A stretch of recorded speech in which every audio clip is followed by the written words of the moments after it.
عید الاضحیٰ۔ قربانی کے احکام و مسائل بدلائل۔ قربانی کا اصطلاحی مفہوم: عید الاضحیٰ کی نماز کے بعد پہلے دن یا قربانی کے دنوں میں بہیمۃ الانعام مثلاً بکری، بھیڑ، گائے اور اونٹ میں سے کسی جانور کو شرعی طریقے پر بطور قربانی تقرب ذبح کرنا قربانی کہلاتا ہے۔ تنبیہ: شہر ہو یا گاؤں ہو، نماز عید سے پہلے قربانی کرنا جائز نہیں ہے۔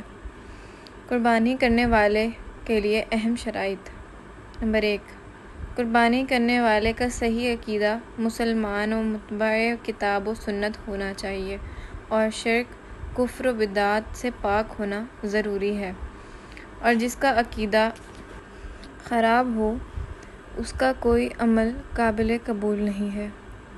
قرآن، حدیث اور اجماع کو مد نظر رکھتے ہوئے ہر وقت اپنے ایمان و عمل کا خاص خیال رکھیں۔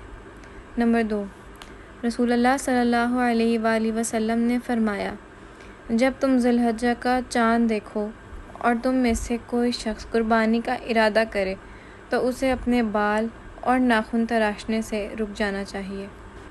اس حدیث سے ثابت ہوا کہ قربانی کرنے والے شخص کو یکم ذی الحجہ سے لے کر قربانی کرنے تک اپنے بال نہیں کاٹنے چاہیے اور ناخن نہیں تراشنے چاہیے۔ اگر کسی کا ناخن ٹوٹ جائے یا ایسی خرابی ہو جائے کہ ناخن تراشنا ضروری ہو تو پھر ایسا کرنا جائز ہے، جیسا کہ اجماع سے ثابت ہے۔ نمبر 3، ایک حدیث میں آیا ہے کہ ایک شخص نے نبی صلی اللہ علیہ وسلم سے پوچھا، اگر مجھے صرف مادہ جانور یعنی دودھ دینے والے جانور قربانی کے لیے ملیں تو کیا میں اس کی قربانی کر لوں؟ آپ صلی اللہ علیہ وآلہ وسلم نے فرمایا، نہیں، لیکن تم ناخن اور بال کاٹ لو، مونچھیں تراش لو اور شرمگاہ کے بال مونڈ لو تو اللہ کے ہاں یہ تمہاری پوری قربانی ہے۔ اس حدیث سے معلوم ہوا کہ جو شخص قربانی کرنے کی طاقت نہ رکھتا ہو وہ اگر یکم ذی الحجہ سے لے کر نماز عید تک بال نہ کٹوائے اور ناخن نہ تراشے تو اسے پوری قربانی کا ثواب ملتا ہے۔ سبحان اللہ۔ قربانی کا مقصد اللہ تعالیٰ کو راضی اور رسول اللہ کی سنت پر خلوص نیت سے عمل کرنا ہے، اور انشاءاللہ اس کا بہت بڑا ثواب ملے گا۔ قربانی کی فضیلت۔ قربانی کی فضیلت کو سمجھنے کے لیے یہی کافی ہے کہ قربانی کے مقاصد بہت بلند مقام ہیں اور اس کی حکمتیں بڑی عظیم ہیں، جنہیں تفصیلاً گزشتہ سطور میں ذکر کیا گیا۔ لہٰذا جس عمل کے مقاصد و حکمتیں اتنی بلند و عظیم ہوں وہ عمل کتنا عظیم ہوگا۔ پھر قربانی ابو الانبیاء سیدنا ابراہیم علیہ السلام کی سنت ہے، اور ان کی یہ سنت اللہ کو اتنی محبوب ہے کہ اس نے قیامت تک کے لیے اسے زندہ کر دیا۔ اللہ تعالیٰ کا فرمان ہے، وَتَرَكْنَا عَلَيْهِ فِي الْآخِرِينَ، اور ہم نے اس سنت کو بعد والوں کے لیے باقی رکھا ہے۔ نیز اللہ کے سب سے عظیم و محبوب رسول جناب محمد صلی اللہ علیہ وآلہ وسلم نے نہ صرف اس سنت پر عمل کیا بلکہ اس پر ہمیشگی اختیار فرمائی، اور آج تک اہل اسلام پوری دنیا میں اس سنت کو اجاگر کرتے ہیں۔ اور پھر یہ بھی قابل غور بات ہے کہ اللہ تعالیٰ نے سال کے تمام دنوں میں اس دن کو ہی کسی کے پاس قربانی کا جانور ہو جو اس کی قربانی دینا چاہتا ہو تو اپنے جسم کے کسی بھی حصے کے بال اور ناخن نہ کاٹے۔ بعض اہل علم کے نزدیک جو قربانی کرنے کی طاقت نہ رکھے اگر وہ بھی بال و ناخن کی پابندی کرے تو باذن اللہ قربانی کا اجر پائے گا۔ انشاءاللہ نسائی، ابو داؤد، ابن حبان، دارقطنی، بہقی اور حاکم سمیت متعدد کتب حدیث میں یہ حدیث موجود ہے۔ سیدنا عبداللہ بن عمرو بن العاص رضی اللہ تعالیٰ عنہما بیان کرتے ہیں، نبی صلی اللہ علیہ وآلہ وسلم نے فرمایا، مجھے اضحیٰ کے دن کے متعلق حکم دیا گیا ہے کہ اسے بطور عید مناؤں جسے اللہ نے اس امت کے لیے خاص کیا ہے۔ ایک آدمی نے کہا، فرمائیے کہ اگر مجھے دودھ کے جانور کے سوا کوئی جانور نہ ملے تو کیا میں اس کی قربانی کر دوں؟ آپ نے فرمایا، نہیں، بلکہ اپنے بال کاٹ لو، ناخن اور مونچھیں تراش لو اور زیر ناف کی صفائی کر لو، اللہ کے ہاں تمہاری یہی کامل قربانی ہوگی۔ رسول اللہ نے اپنی امت کو یہ تاکید فرمائی کہ وہ ہر سال قربانی کی سنت ادا کریں، جیسا کہ مخفف بن سلیم سے روایت ہے کہ رسول اللہ صلی اللہ علیہ وآلہ وسلم نے ارشاد فرمایا، اے لوگوں، ہر سال ہر گھر والے پر قربانی ہے۔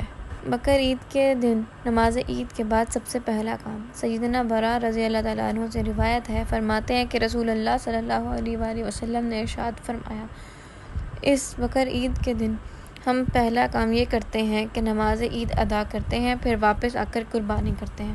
جس شخص نے ایسا کیا اس نے ہماری سنت کو پا لیا۔ رسول اللہ نے واجب ہے یا سنت مؤکدہ۔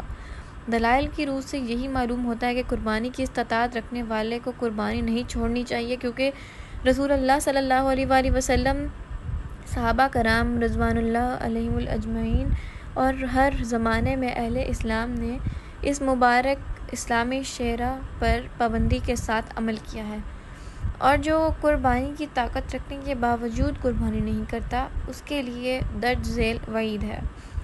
نبی کریم صلی اللہ علیہ وآلہ وسلم نے فرمایا، جو قربانی کرنے کی گنجائش رکھے اور وہ قربانی نہ کرے تو وہ ہماری عیدگاہ میں نہ آئے گا۔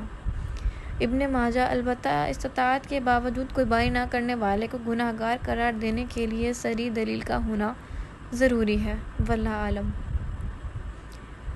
قربانی کی حکمت اور مقاصد۔ قربانی کرنا یہ ہمیں ہمارے اللہ کا حکم اور انبیاء علیہ السلام کے والد سیدنا ابراہیم کی ملت میں سے ہے، جس کی اتباع و پیروی کے ہم پابند ہیں، اور یہ وہ مبارک عمل ہے جس پر ہمارے پیارے و عظیم پیغمبر جناب محمد رسول اللہ صلی اللہ علیہ وآلہ وسلم نے ہمیشگی و مداومت کی، اور پھر آپ صلی اللہ علیہ وآلہ وسلم کے صحابہ رضی اللہ تعالیٰ عنہ اور پھر ہر زمانے میں مسلمانوں کا اس پر عملی اجماع رہا ہے۔ لہٰذا قربانی کا اولین مقصد اللہ تعالیٰ اور اس کے پیارے حبیب کی اقتدار و پیروی کرنا ہے، اور پھر یہ تمام مسلمانوں کا طریقہ کار رہا ہے، اور اس کے بعد قربانی کا مقصد اور حکمت خود میں اخلاص اور تقویٰ کا جذبہ بیدار کرنا ہے۔ ہمارے اندر اللہ کی رضا و خوشنودی اور اس کا تقرب حاصل کرنے کے لیے ہمہ وقت اپنا سب کچھ وقت اسلام نے اس مبارک اسلامی شعیرہ پر پابندی کے ساتھ عمل کیا ہے، اور جو قربانی کی طاقت رکھنے کے باوجود قربانی نہیں کرتا اس کے لیے درج ذیل وعید ہے۔